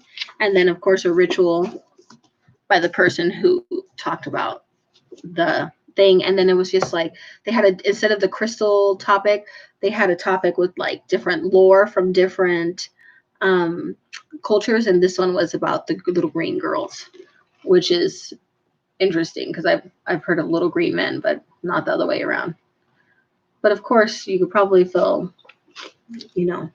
a million encyclopedias with what I don't know, because I've only got this one experience of life. This person is talking about the aspect of goddess and Demeter and Persephone. So the descent of the goddess is central to their celebration of Mabon, to their understanding of it, which resonates a little bit more with me because I particularly love Persephone and Demeter. And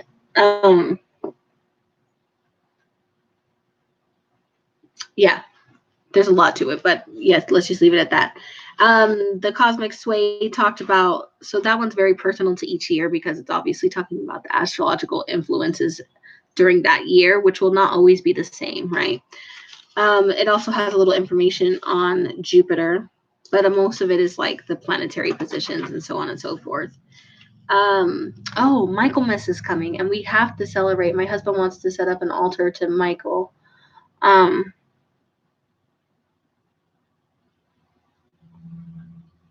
It does, Liberius. So the watermelon tourmaline is extremely expensive and it's green on the bottom and pink on the top. And I've seen them. They're beautiful and they're really, really, really expensive. But yeah, the blue, the black, the red, and the green are all the shades. Some of them are called like not just the verdolite, but some of them are called different things, but they actually are tourmaline. So you might have heard of it by a different name. Hi, Summer. But I mean, I don't even think about it. But now that I do think about it, the only one that I really consciously work with is black tourmaline because it's such a good, good grounding and protective stone, right? So this one's a really interesting article about Michaelmas, which is the feast day of Saint Michael the Archangel. And it is, I want to say the 29th of September, but yes, September 29th. um,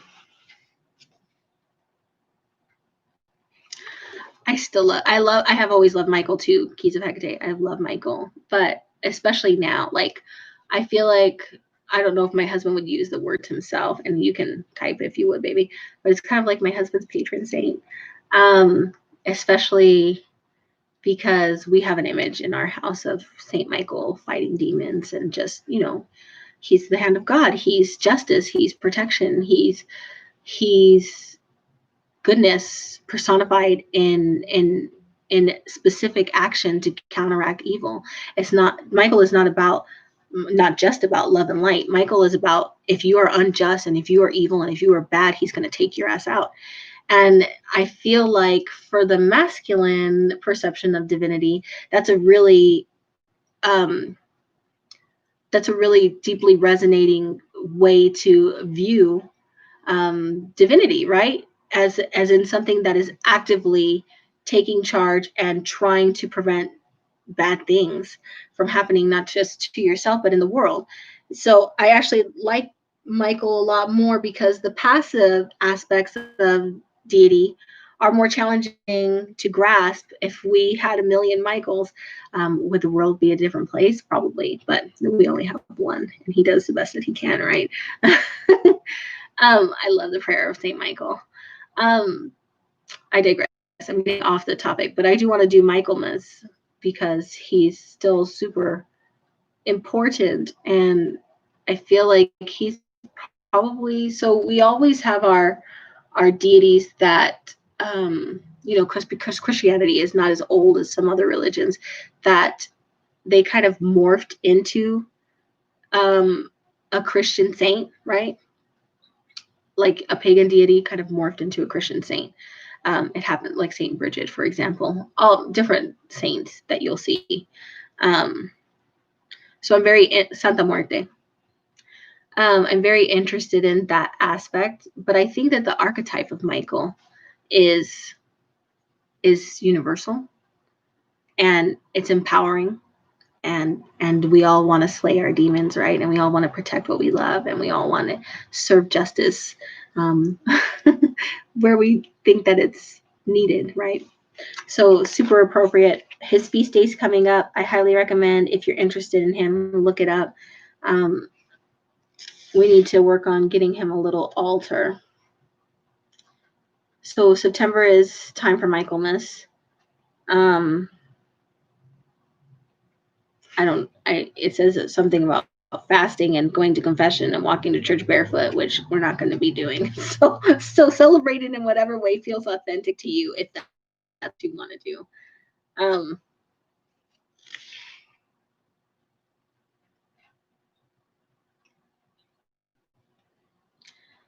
So best known as the head of the army of God and ejector of Lucifer from heaven. He's the patron saint of soldiers. He's also a patron of those who work with weights and measures. His feast day was determined by the dedication of his first church, built over a cave in Rome, but it is solidly and perhaps conveniently positioned just after the autumn equinox, when the sun enters the astrological sign of Libra, represented by scales.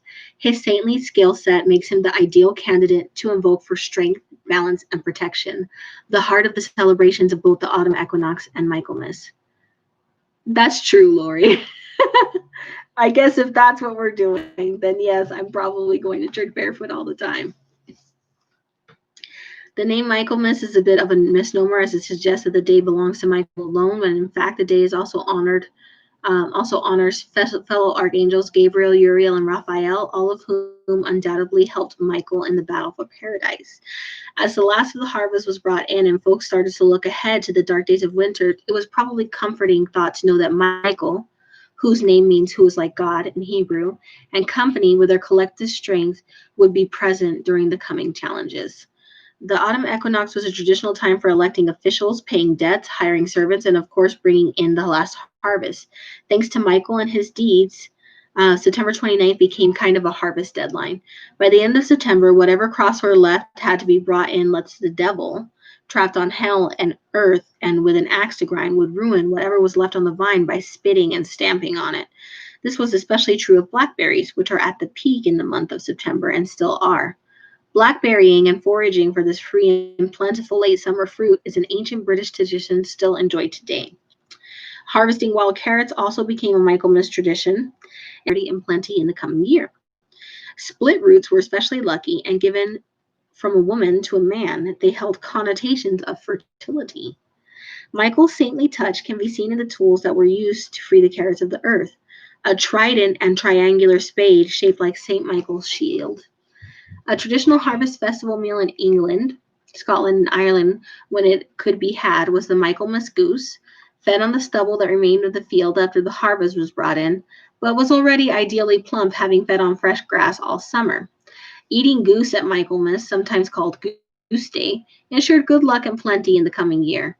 A case in point, Elizabeth I was enjoying a Michaelmas goose, served as if to look alive, when she was believed to have heard of the defeat of the Spanish Armada. In the British Isles, the autumnal equinox and then Michaelmas was considered a quarter day, a time of reckoning. Rents were paid on quarter days, and remittance for this debt at Michaelmas often took the form of a goose, as can be seen in this verse, and he tells about verse. The goose became associated with paying debts and balancing books. Michael's symbolic value as a figure of balance made it a natural transition to dedicate the meal and its connotation to his service. A floral tribute to Michael's strength and the joy and merriment of the harvest lingers past both the equinox and his feast day. A bright astral blooms from August into late October. A reminder that despite the darkening days, life continues, and Michaelmas daisies, like their namesake saint, continue to thrive in the looming face of winter. Michael is the champion of the autumnal equinox. Invoke him for strength and balance as the year tips into shadow. May your harvest be plentiful and your geese be fat. My geese are fat. They are not for eating, but everything else was great. Garden harvest soup, rancher steak rub, garden salsa, homemade tortilla chips, cranberry pecan apple crisp. Medieval window leaves was the craft they recommend. A book broom, which is really cute. You take the pages of a book. Why would you hurt a book? Why would you hurt a book? And make the broom part. I don't know about that, guys. Don't hurt your book. I mean, do what you want. It's your stuff. The plant sage, which totally makes sense because we use sage in so much of our autumn and fall cooking. And then he has a ritual. Last one of these. I have an itchy back for some reason. I'm sorry, guys. I'm wiggling over here.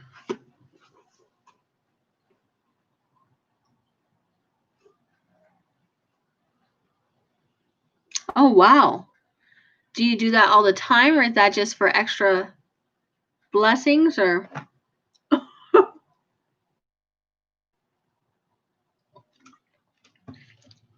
That's really interesting. This was another take, different year, but another take on Persephone's journey to the underworld and making peace with the shadows. So this one's more about shadow work. The cosmic sway. For the old ways, they talk about a Slavic wedding, which happened apparently in the autumn equinox. Congee was their feast. Rice gruel. I had congee in China. Not my favorite. Chrysanthemum tartlets, which sound really cool, and chrysanthemum's really appropriate for ancestor work. Chrysanthemum tea, also good. A gratitude hoops looks really good. It looks like a hula hoop that they decorated and put little ribbons with gratitude stuff on it. It's a really cool idea. Apples and acorn prosperity broom. That's a cute little craft. Very cute. They used to have this. It's been like 4 years, but they used to have one called All in the Family, and it was like different activities that you can do with pagan children to celebrate the Sabbats. It kind of fell by the wayside. I haven't seen it in many years. And then honoring your shadows spell. That's all of my Sabbath books. Just to really briefly go over this because I'm running out of time. Modern pagans celebrate Mabon as a time of Thanksgiving and the second of 3 harvests, preceded by the grain harvest of Lammas and followed by the blood harvest of Samhain. Mabon coincides with the autumnal equinox. The equinox, derived from the Latin equinoctium, equal night, is a time of equilibrium, when the veil of the seen and the unseen thins. In the northern hemisphere, the autumnal equinox designates the shortening of days and lengthening of nights. Intentions: thanksgiving, gratitude for prosperity, rest, enjoying the fruits of the harvest, harmony and balance, a time of giving, celebrating kinship and friendships, a time of introspection, veneration of the land. Customs and rituals: preparing for the literal and symbolic winter, making offerings to the land, appeasing restless spirits and spirits of the land, preserving and protecting wild places and nearby lands, making wine and sharing it with helpful people and spirit guides, sharing personal abundance. Spiritual entities: Bacchus, Bas, Bonadia, Ceres, Cerunos, Cerudin, Cornman, Cornwoman, Dagda, Dea Matrona, Demeter, Dionysus, Epona, Green Man, Hades, Hermes, Hern, Cori, which is another name for Persephone, Morning Star, Morrigan, Saint Michael, Osiris, Persephone, Thor, Thoth, and Venus, or Thoth, I don't know. Colors: burgundy, burnt orange, cobalt blue, crimson red, gold, indigo, mustard yellow. Stones: amber, azurite, carnelian, garnet, iolite, jasper, lapis lazuli, peridot, pyrite, sugilite, sunstone, tiger's eye, and topaz. Botanicals: apple, aster, bittersweet, blackberry, cedar, chamomile, chrysanthemum, corn, fern, gourds, grains, grapes, honeysuckle. Hops, ivy, jasmine, marigold, milkweed, mistletoe, oak, oak moss, oats, patchouli, pine, pomegranate, rose, rosemary, rue, saffron, sage, sassafras, Solomon's seal, sunflower, thistle, wheat, willow, witch hazel, and yarrow. Animals: blackbird, boar, butterfly, dog, goat, goose, snake, swallow, and swan. So that was really in depth. And on that note, I have my big book of correspondences. I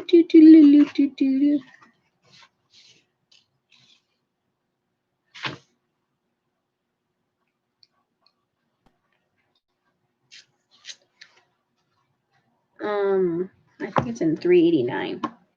This book is really great, but the organization sometimes drives me crazy because I like to flip to the back of the book and be like, oh, that's the information I need. And sometimes it ain't having it.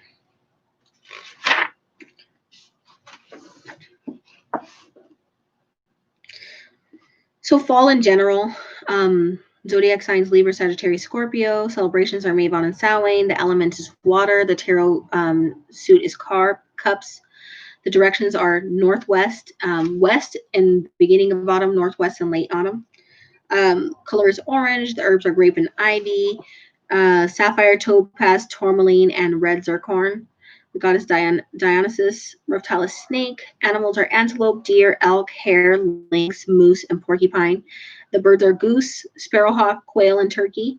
Magical intentions are abundance, accomplishment, battle or war, death, goals, the home, crone magic, manifestation, money, sorrow, and transformation. Celebrations. Let's get to,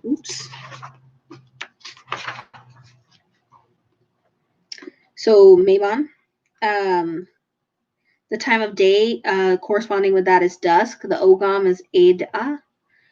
Colors are brown, blue, gold, maroon, orange, violet, and yellow. Element is water. Plants are grain, thistle, aspen, cedar, hazel, locust, maple, myrtle, and oak. Aster, blackberries, brambles, chrysanthemums, fern, grape, ivy, marigold, and sage.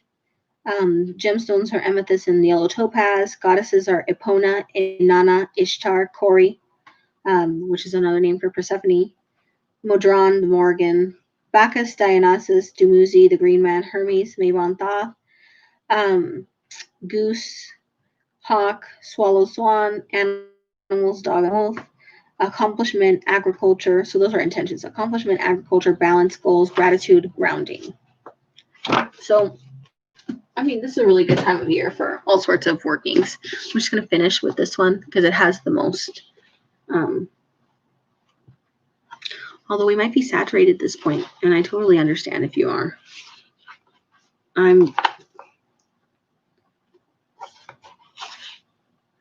Kiana. Thanks for coming. If you're not late, I mean, you missed a little bit of it, but we're still got a little bit of time left, and of course you can watch the beginning part. When it comes back up, it sometimes takes a little while to come back up. So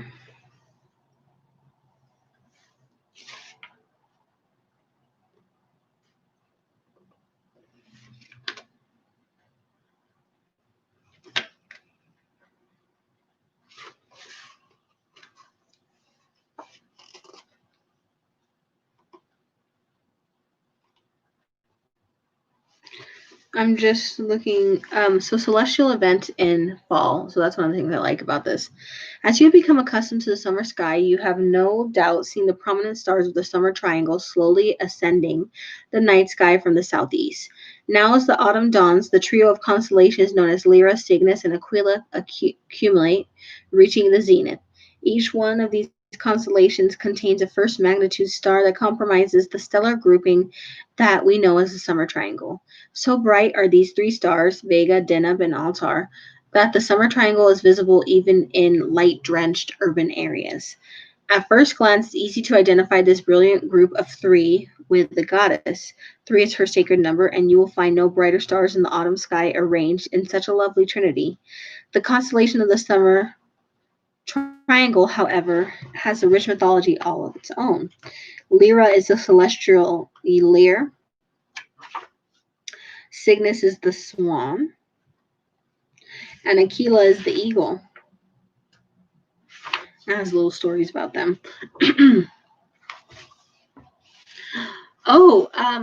So yes.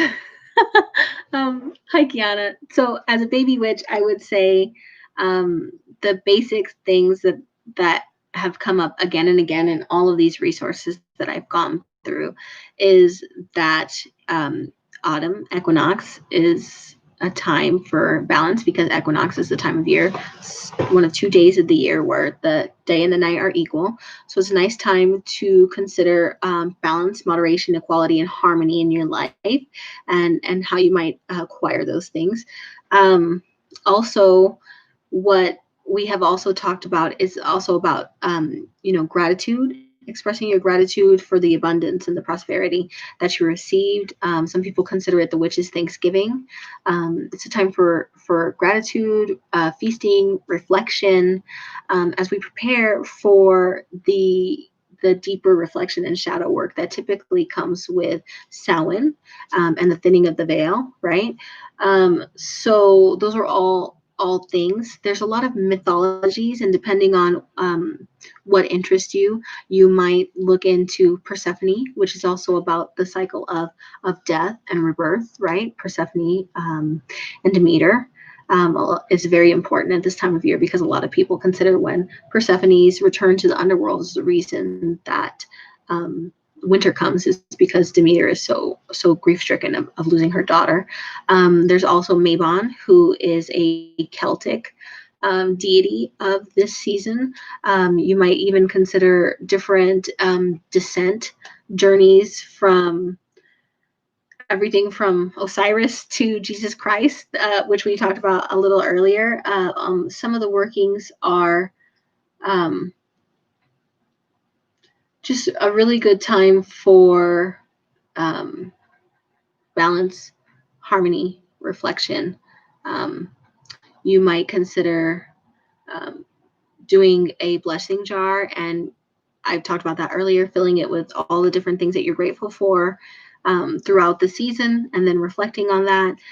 You might consider doing some journaling and some reflecting and some starting on your shadow work. You might consider doing abundance spells or prosperity spells, or making a corn husk dolly, making an altar with grains to your deities. there's a lot there that we have talked about in this thing. Do you have any specific questions or ideas of things that you're interested in? For me, I'm probably going to go to the farmer's market, make a meal with my family. We're probably going to start watching our Halloweeny movies, because for me, the beginning of fall is all about Samhain. It's important to be grateful because of the tragedy that we've gone through. So we're going to be doing a lot of that. But it's also a start of getting myself in a more stable place so I can do the heavy lifting that comes with the shadow and ancestral work that will be coming with the next Sabbath. That's a great way, Kiana. Leaving offerings for animals on your land. Practical things that we're going to do for our land include planting green mulch, which is cover crops, doing any soil amendments that we need to do, planting our overwintering crops. Those are all like practical things that we're going to do for the land. Margie, I wanted to, but my husband said, let's wait till the fall equinox. It'll be a nice place to celebrate. And I agree. Also, I just barely got internet the day before yesterday. So I haven't been able to watch movies. And I got power just like the day before that.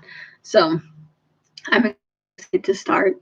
You might, along the thread of like, if you wanted to make something for nature, you could make, bird feeders. This is a really good time for them. I usually save those for later in the season though, because they really need it more in the winter. You might leave an offering on the edge of your property or somewhere for the Fae.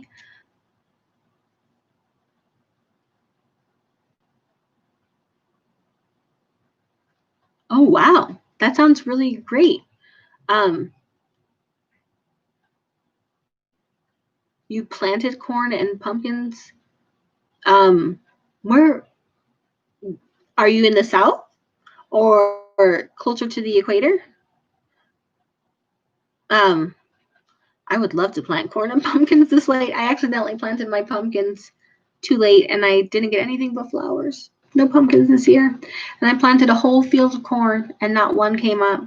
It's been a very weird year. And I planted a field of sunflowers and I only got a few. The earth is, something's going on, but we're going to do a lot of work on our land this fall and in the future. So that's a really great idea, Kiana. Astrological influences.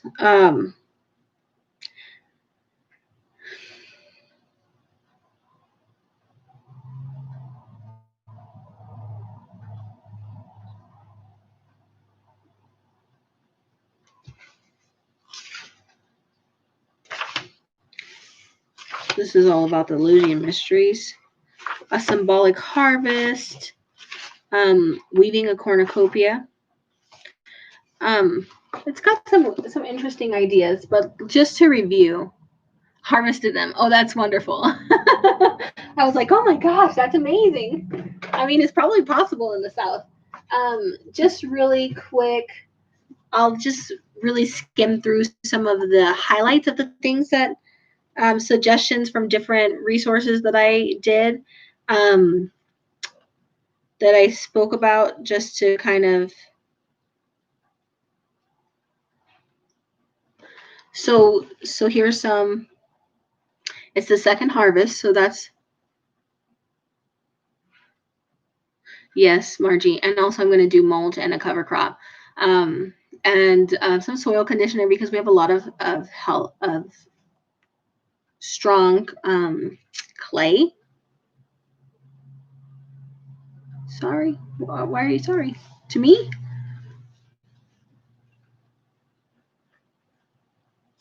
I'm not upset. Okay, so Kiana, another thing that's really nice about Mabon is it's considered the second of the 3 harvests, and things will come back more green. You can put newspaper. As a matter of fact, a lot of gardening and self-reliance magazines, which I've been reviewing, suggest using that as the first layer and then adding the nutrients on top, and that it'll protect your crops for the first year from weeds. Um, so it's actually a really good idea and something that I'm totally considering. But for the Mabon is the second of 3 harvests. The first one is the grain harvest, which is llamas. The second one is the fruit and vegetable harvest, which is Mabon. And the last one is the blood harvest, where we harvest our animals, which is Samhain. It is in first degree Libra. So it's when we get into Libra. The 22nd is when Mabon is the equinox. The sun and the night and the day are equal. But also we're going to Libra, which is the scales, and so both of those topics speak of balance. So balance is of course a major theme. Some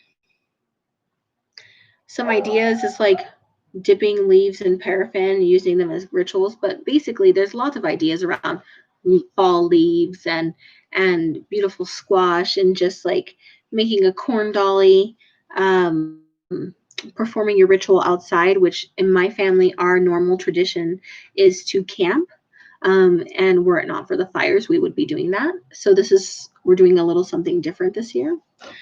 Of course, thanking the earth for its harvest. What did we say from this one? Celebrate the harvest by giving thanks to Mother Earth. Enjoy nature's gifts of fall foliage, meteor showers, aurora borealis. Sweat lighter summer fare for energy-producing root vegetables, grains, and hardy greens. Start drinking herbal tea to clarify your lungs. Finish long-term projects to make space for reflection and exploration. Work on breathing exercises. If I'm not mistaken, these two are exactly the same.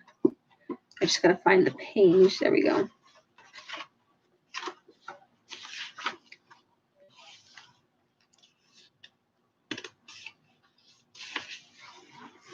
So just really briefly, just to reiterate, the significance of the Sabbath of Mabon is the last spoke of the wheel of the year. From this day until the winter solstice, the sun king's path arcs downward towards the earth. As the days grow shorter and the cold, barren winter approaches, witches reflect on the joys and sorrows, successes and failures of the year that is nearing its conclusion. Like all harvest festivals, this is also a time to give thanks of the year's bounty and to recognize the fruits of your labors. It's a good time to do magic spells that involve decrease or endings. So basically releasing what no longer serves you, which has been a theme for 2020 for many pagans. Ways to celebrate is try to find balance. So rest and activity, solitude and socializing, diplomacy, peace, harmony, balance. It's a good time to make peace. It's a good time to work on managing your stress. And basically, gratitude and reflection are always great because this is kind of like the witches' Thanksgiving, and the New Year is Samhain, the pagan New Year. Many consider, obviously, there's no one size fits all for pagans or witches or whatever it is, because we all have so many different backgrounds and traditions, and I myself don't subscribe to any one tradition. I'm eclectic. But if you think about the meaning of the fall, even in secular culture, it's very similar to the religious meaning, right? That sounds wonderful, Liberius. I don't know if I'm going to do an altar just because of the way things are so crazy, but that sounds very beautiful, and I can't wait to see everything you post on Instagram because you always have such beautiful posts.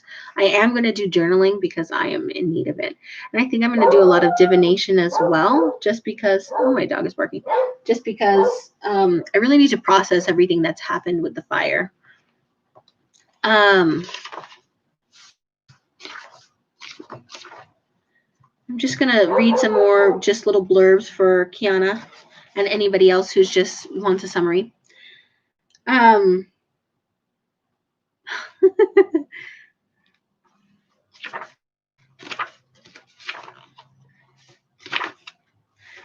So again, balance. Have a dinner party and thank the earth for providing a food. Set up an altar in your kitchen for when you're cooking or baking. Stock up on magical supplies. That's for this book. Just very brief. This one had a really nice blurb about Mabon. Let me try to find it.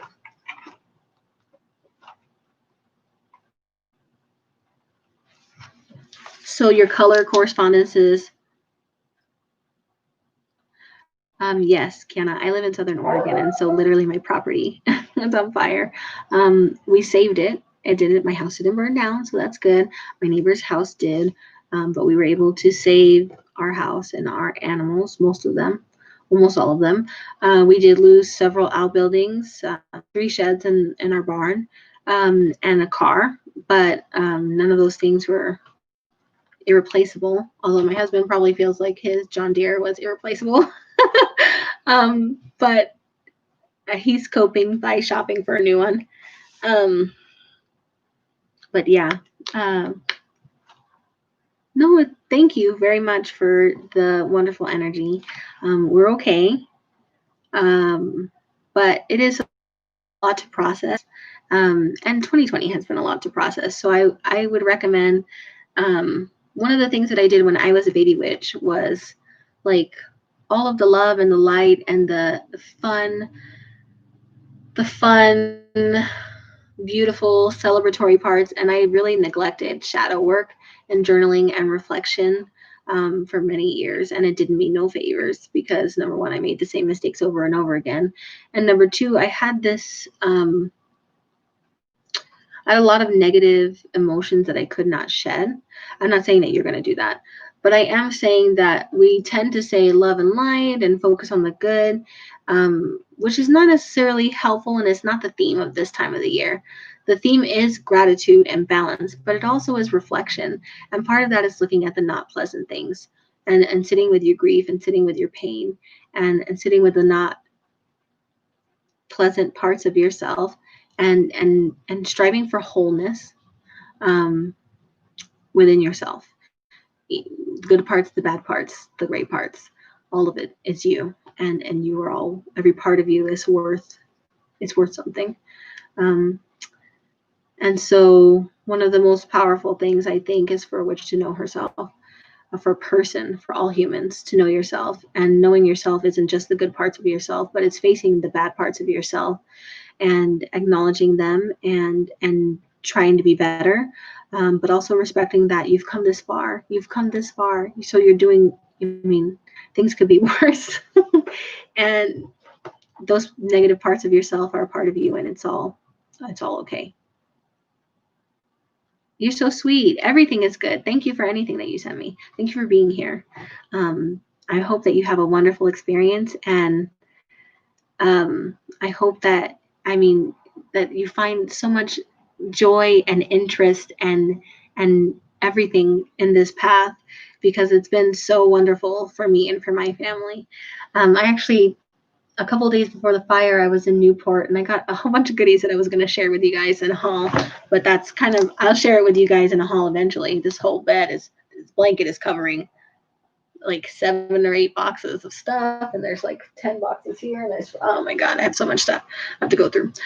But it was a really cool matchbox that had a saying that's like, get lost in nature to find yourself, or something like that. And it really struck me to the point that I was willing to pay $4 for a matchbox to have it. But it does come down to like, every part of you is worthwhile, so don't shy away from the bad parts. And the shadow work is hard and terrible. But Mabon is the time where we're saying, yes, we're so grateful. Everything is great. We're getting to a stable point where like, okay, we're taking care of business, but we're also taking care of our self-care. We're in a stable part. And I think all of that work is really important, because when we get to Samhain, that's when you should be taking your deep dives into those mysteries, those dark parts, those shadow parts. The veil will be thin. Maybe you have ancestor work to do. Maybe you have fears or phobias or bad habits that you want to let die to start afresh. There's lots of things to consider. There's as many themes and ways to celebrate every Sabbath as there is people on earth. So always do what feels best for you, dude. Colors: red, orange, brown, and gold. Stones: sapphire, lapis lazuli, yellow agate. Herbs: marigold, milkweed, sage, Solomon seal, and milk thistle. Those are just really condensed lists. I went through a little earlier and I read massive lists. Ways to celebrate. Spend your morning in quiet reflection, acknowledging the darkness in yourself, honoring it, and allowing it a seat at your inner table. Write a gratitude list. Tell stories about death and rebirth like Odin, Persephone, Mabon, Osiris, Mithras, Dionysus, and of course Jesus Christ. Throw a party. Mabon is traditionally a grand feast day with lots of wine, mead, and beer. Let darkness have its due, but remember to celebrate the light as well. So that was, I feel like this one really nailed it for me.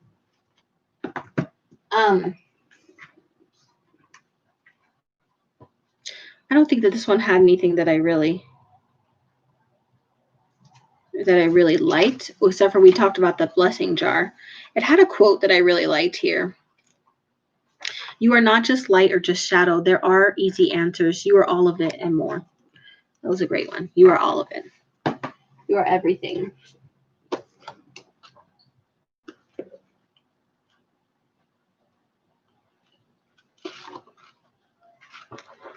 There's another phrase that I really like, and I can't remember. It's a proverb, and I think it's a Sufi proverb. It's like, I went to look for God and I found myself, which I found very, very meaningful.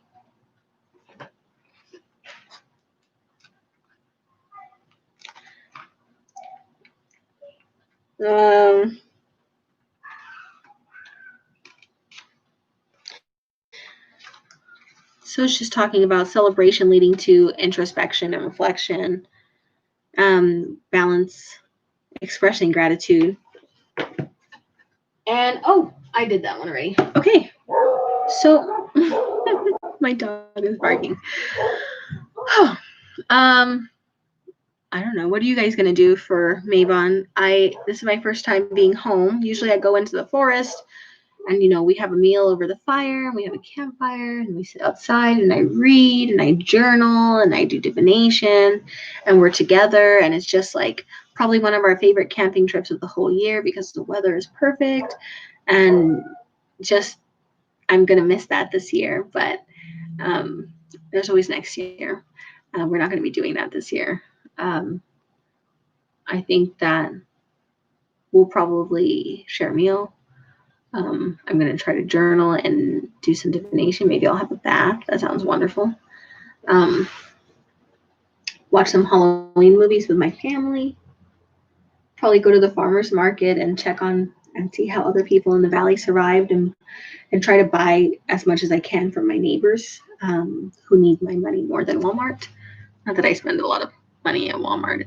It's gross, but it's not gross if that's all you have. I'm just saying my specific Walmart is, for some reason, the Walmart near my house is really gross, and they have like big empty shelves. It's weird. I don't know. So we have to go to the one like all the way across town if we're gonna go to one. I'm sure you guys know that there's always the good Walmart and the bad Walmart in every town I've ever lived.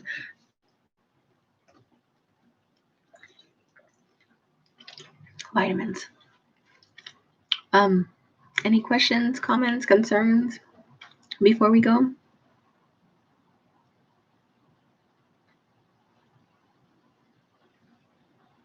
I love you guys.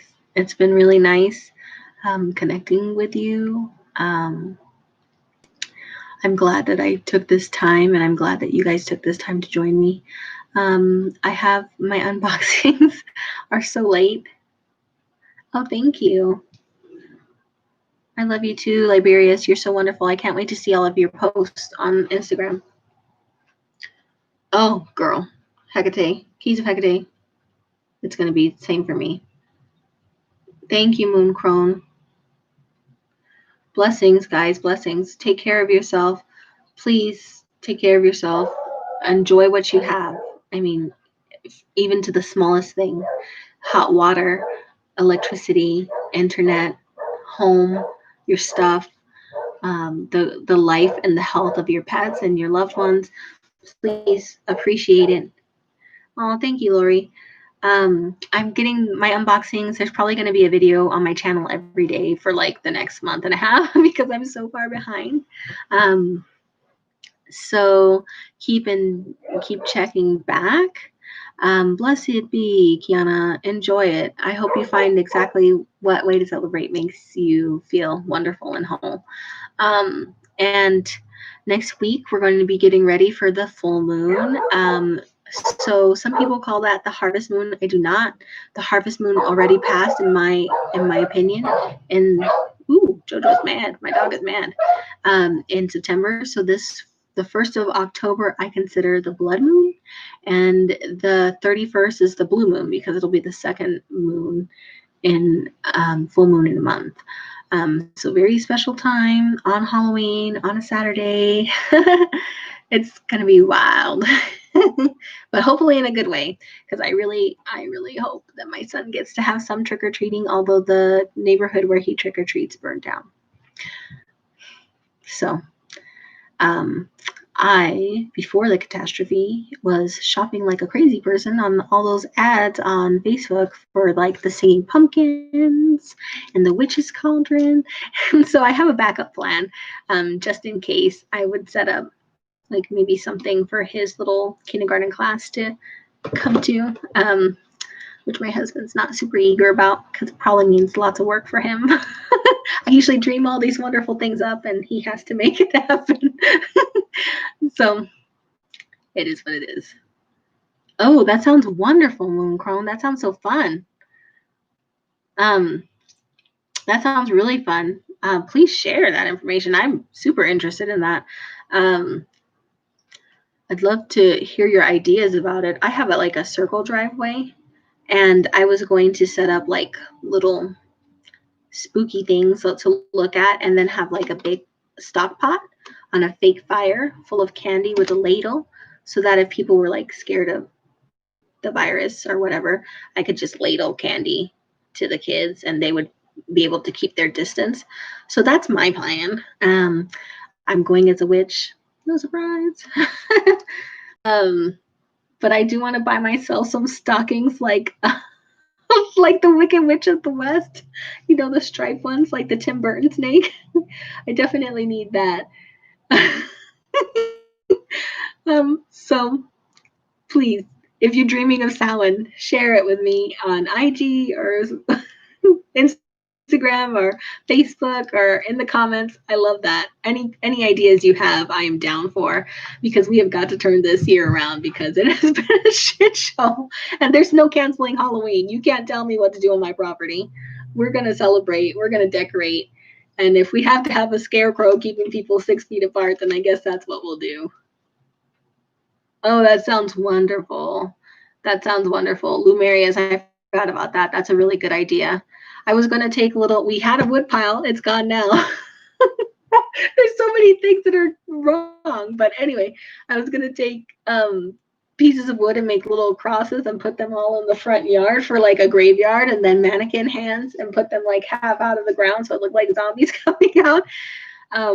But I have to see if any of those things survived the fire. I don't think the wood did, but I think the mannequins were in the house, so they did survive. And of course, we have a scary man doll that we're going to put in there with a red light. He is scary as hell. I am not kidding. That's how we deterred looters. My husband's so creative. Anyways, I love you guys. I'm going to go because I'm hungry. And I'm getting a little delirious. Blessed be. Thank you for joining me. I will see you guys. I'm going to post every day this week. I love you too, Mooncrone. And I will see you guys next week. So have a wonderful day. Have a blessed Mabon. May all of your dreams come true, and may your season be wonderful. Have a good day.